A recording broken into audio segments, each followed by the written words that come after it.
Hey everyone, my name is Dave and I've been with Earth 2 since January 8th, 2021. I kind of wanted to show a bit about making your own map in a 3D program called Flowscape to just show how you could overlay your Earth 2 tile layout and place some simple assets or import some simple object files to show what you want to do in Earth 2. I'm not really sure what the interest is on this type of thing, but I think there might be enough people that will want to at least put together something simple just for a visual. Here are a few examples of projects I've been working on in Flowscape.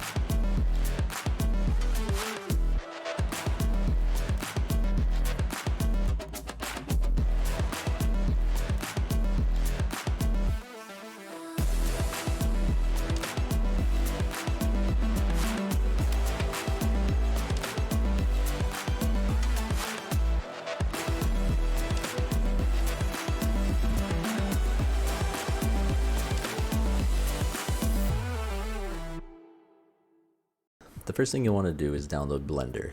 It's a 3D modeling and sculpting program. You'll be able to do visual effects with it, and you can do animation and rigging, as well as doing storyboard art, drawing in 2D and 3D, and you can there's quite a bit you can do with Blender.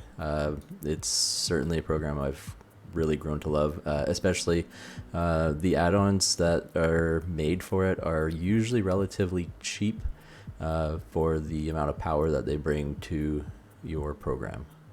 After you've downloaded Blender, you'll want to download Blender GIS from GitHub.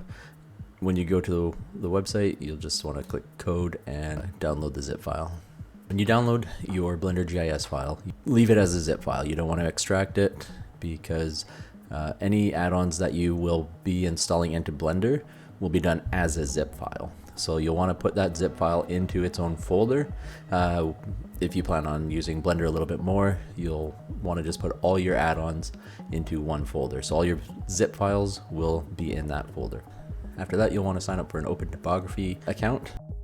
Once you sign up for your Open Topography account, you'll want to log in, and then you will want to go to My Open Topo at the top of the page, and you will want to go to your authorizations and API keys.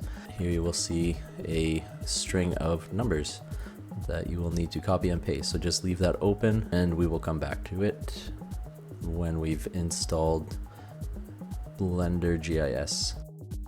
Now that you've installed Blender, you will be greeted with a splash screen that if you just click off of, it will disappear and you'll be left with a cube. Just delete the cube, hit delete.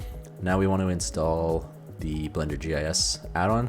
So go to the top, hit under the edit menu, and in the preferences, you will go to the left bar and click add-ons. And then on the top right-ish, go to the install icon, and from there, find the folder that you put the zip file into for Blender GIS. Just double click the Blender GIS master.zip, and since I already have it installed, it won't appear. Typically when you install a new add-on, it will appear in this menu unchecked in gray, and it will be by itself. So if I type in GIS, it'll pop up by itself, and this is how it will look as a fresh install. You'll want to make sure that you click the arrow to the left, and you'll want to bring up the rest of the options here. Go down to the remote data source, and then where it says elevations, you'll want to go to the edit, and then from there you'll want to replace the URL template with this whole string of text, including your API key. Another thing to just look out for is in the preferences at the bottom left, there's going to be the 3 bars. You want to make sure that autosave preferences is checked. Otherwise, you'll have to make sure that you save this every time before you exit it. Now let's get started using Blender GIS and open up our map. Go up to GIS, go to Web Geodata, click Base Map, click OK. And what that will do is it will bring up a world map. I like to use the middle mouse button scroll wheel to zoom in. And as you can see, I am moving in to the United Metaverse project area in Laos, specifically where I have my outpost settlement. This is a 1-to-1 scale of Earth, and if you have too large of an area, it will want to download too many tiles and you will not be able to save your files. Once you find a section that you would like to save, you can increase the detail level, press L to lock in your view, and then you can scroll in. I recommend no more than 2 to 3 times because the file will exponentially get larger. So if you look at the top left where it says downloading, it will give you a number of tiles that it's downloading. And if you try to zoom in closer, you're exponentially going to increase the amount of tiles that it will want to download. Once you've selected an area and you've increased your level of detail to something a little bit more satisfactory, then press E, which will cut out that section of the map, and we will be left with an area that we can work with as a 3D file. To make the height map data, go back to GIS, go down to Web Geodata, and go to Get Elevation SRTM, and then press OK. If you have your link set up properly, you'll see the loading wheel. Otherwise, you'll get an error. And if you get an error, potentially you didn't delete all the previous text that was in the URL tab, so just make sure that you copy and paste that text properly, and make sure you have all of your API key as well. So you'll see in Blender here that you'll get a 3D look to it, and if you see a square box or you have like a plasticky looking tile, let's just go over to a different render setting. A good first step will be to remove all your specular light and increase your roughness. This will help for when you import it into Flowscape or any other program. It'll keep your model from being too shiny. You can see that we have a fairly nice 3D map here. Now that I'm happy with this map, I will want to convert it to a mesh. So if you just right click, it'll bring up a menu bar. Go to Convert To and select Mesh. Select your map and you press Tab, you will see a grid. If you press A, it will all highlight. Now let's move over to the UV editing menu. So first thing I want to do is go to Image, go to Unpack, and just remove the pack because you'll want to save the image somewhere else later. So you can either save it into a temporary folder or just remove the pack. Now that you've removed the pack, you can edit externally. To edit externally, you'll want to set up your preferences so that your file path links to your photo editing program, whether it's Photoshop or Krita. Krita is a free program. I'm not 100% familiar with it, but it has a lot of similarities. I prefer Photoshop, but I realize not everybody will have Photoshop. To modify your map's image so that you can get the Earth 2 map overlay, open up your Blender preferences and go down to File Paths. And under Applications, it says Image Editor, and from there you'll want to click the File tab, and you will want to select the exe file, the run file for whatever your photo editing software is. In this case, I'll be using Photoshop. Now if I go back to the image menu, I can edit externally and it will take me right to Photoshop with the map image that it's using from Blender GIS. And from here, I can select a map overlay. If you don't have a map overlay, you can log into Earth 2 and you can head over to the area you are trying to capture. To capture the image on Earth 2, I just simply select Windows Shift S, and that will bring up the Windows snapshot, and then I just drag and select the area that I want to snapshot, and it temporarily copies it to a clipboard. And then I pop on back over to my photo editor, and then I just hit Control V and paste it because it's already in the clipboard waiting to be used. Reduce the opacity of your Earth 2 layer so that you can see the map underneath, and then use the transform functions to adjust the size of your photo to match the existing GIS map. Don't forget to bring your transparency back up to 100%. In case it is just slightly off, you won't actually notice. As you can see, the Earth 2 map data is a little bit different. I have brown water instead of like a bluey green water, and it is probably just based on the time of the year that the image was taken. The water is probably a little bit more turrid or something. You can just feather blend the edges, whatever you want. You can play around with the image. You can even do a full map overlay if you want to just keep stitching photos together from Earth 2. Earth 2 has slightly higher quality imagery than Blender GIS. Now this part is fairly critical. So what you want to do is you'll want to save your image as a JPG, and you'll want to make sure that it's in the same folder that you're going to export your object file to, and just save it as high of a quality of an image as you can.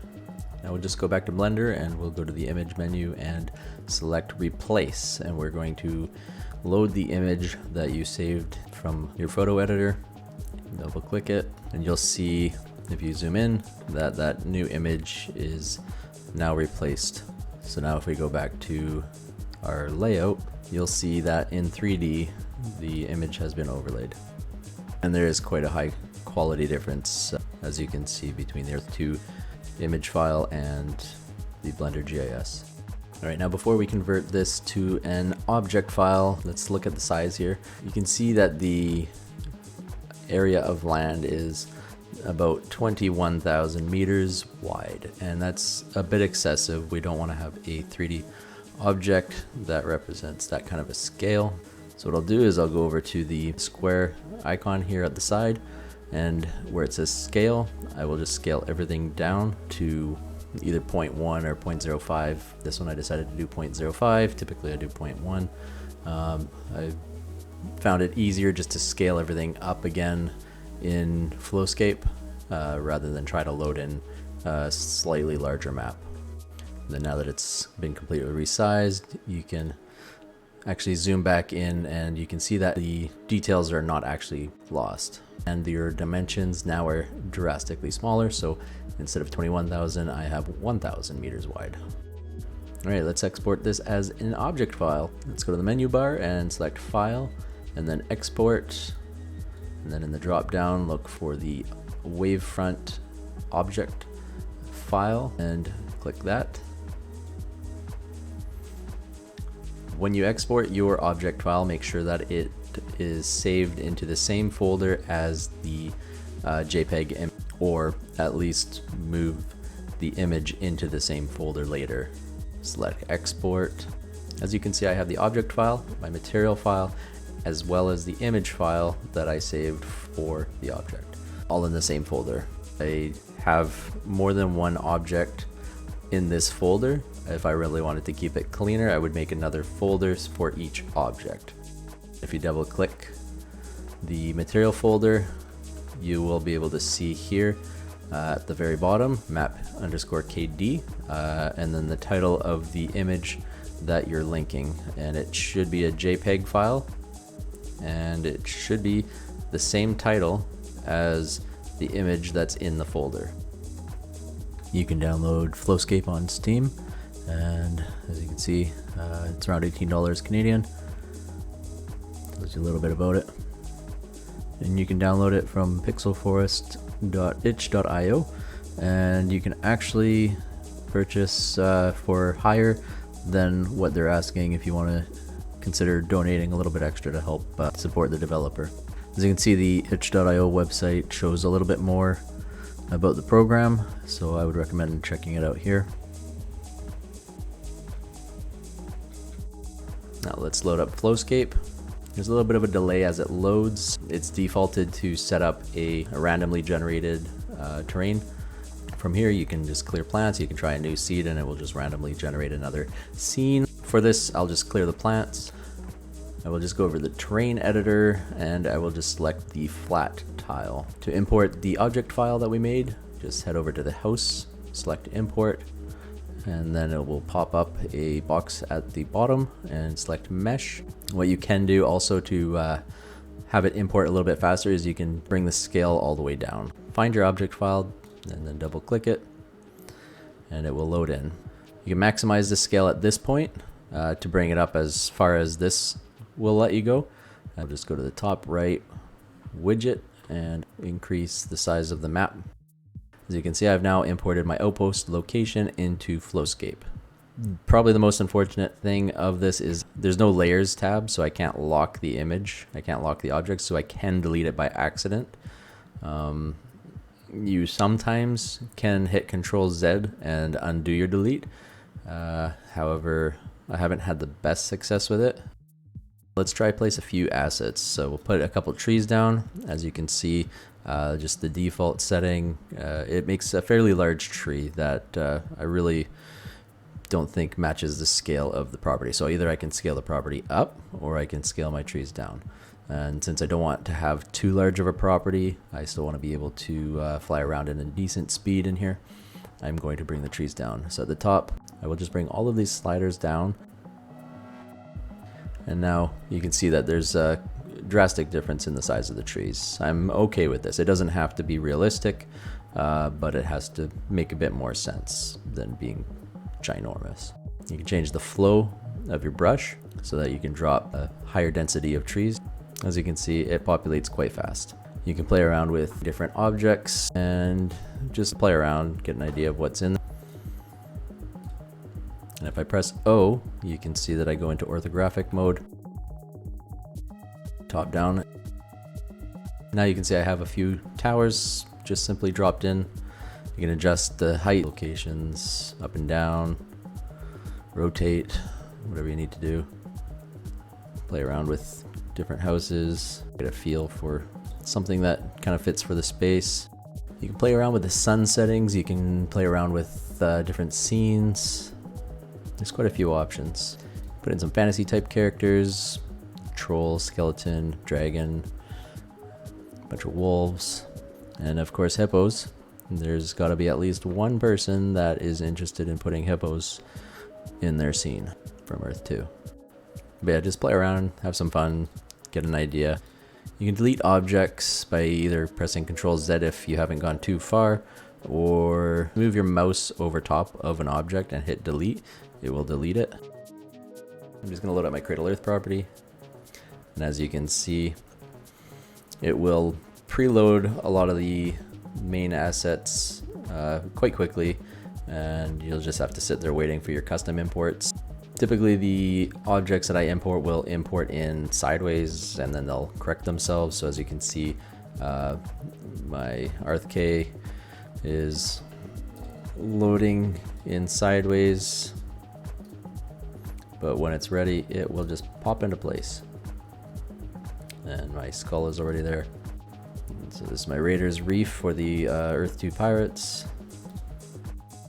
Shanicus is just enjoying his time on the dock. As you can see, I have my Evolve Arena with the Elemental Fury logo. I have a whole bunch of forests that were part of a reforestation project that didn't really work out, but I still plan on keeping it forested. I have a community market, a couple houses that are a little bit key to the story, and then I have a bit of a kind of a family location. This is going to be like kind of our main house area, and then each of the girls have a little house, and then the wife's got a little spa location here. Not that you can really have a spa in Earth 2, but hey, we'll see what we can do with it. As you can see, this is quite a nice program to just kind of get a bit of an idea of what you want to do on your land. Alright, I think that'll be it for my video, and if you enjoyed this, I appreciate you taking the time to watch it, and hopefully this helped you get some creativity going. This definitely took a lot longer than I expected to edit and put together, so we'll see. I'll see if I can put together some more videos in the future. Thanks.